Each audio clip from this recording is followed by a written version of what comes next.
Hi, I'm Dan Etheridge from PHIRA-Science, and this film is part of a series on Tropilaelaps and beekeeping.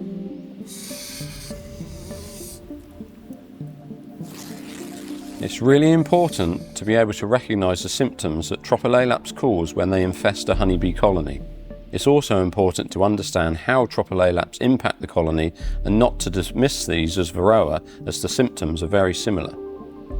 Tropilaelaps and Varroa are parasitic mites that feed and reproduce on honeybee brood, and because of this, they cause parasitic mite syndrome within the colony. To be able to see the symptoms of parasitic mite syndrome, you need to be able to clearly see the brood. Tropilaelaps will kill some of the brood they infest. When this brood dies, the bees will try to remove it from the cells. At relatively low levels, you may see a patchy brood pattern, and as the infestation progresses, more and more brood will be affected. The bees will start to remove the brood, and you will start to see cannibalized and chewed down larvae and pupae.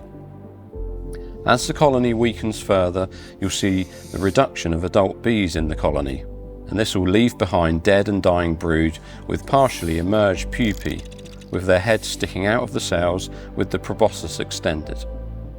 Asian beekeepers will look for bald brood, particularly when the pupae is at the white-eyed stage. And if you see a lot of bald brood, torn down cells, partially open cells and chewed down pupae, this could be an indicator of Tropilaelaps.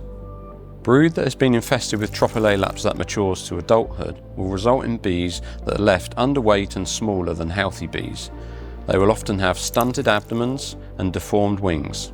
A lot of these symptoms are similar to what you will see with a Varroa mite infestation, so it is important to check the combs for phoretic mites. Tropilaelaps have a shorter phoretic phase than Varroa, so you are less likely to see Tropilaelaps mites running around on the comb than you would Varroa. Removing brood and blowing over the open cells can help to get the mites to emerge from the cells. Tropilaelaps are 1/3 the size of Varroa mites and are very difficult to see without the aid of magnification. A big difference between a Varroa infestation and a Tropilaelaps infestation is the time it takes to kill the colony. Beekeepers in Asia and Eastern Europe say if no treatments are used, a colony could die in as little as 3 months. If you're concerned you have Tropilaelaps, they are a statutory notifiable pest, so please contact your local bee inspector or contact the National Bee Unit. You can also find out more information about Tropilaelaps on our website by subscribing to our videos.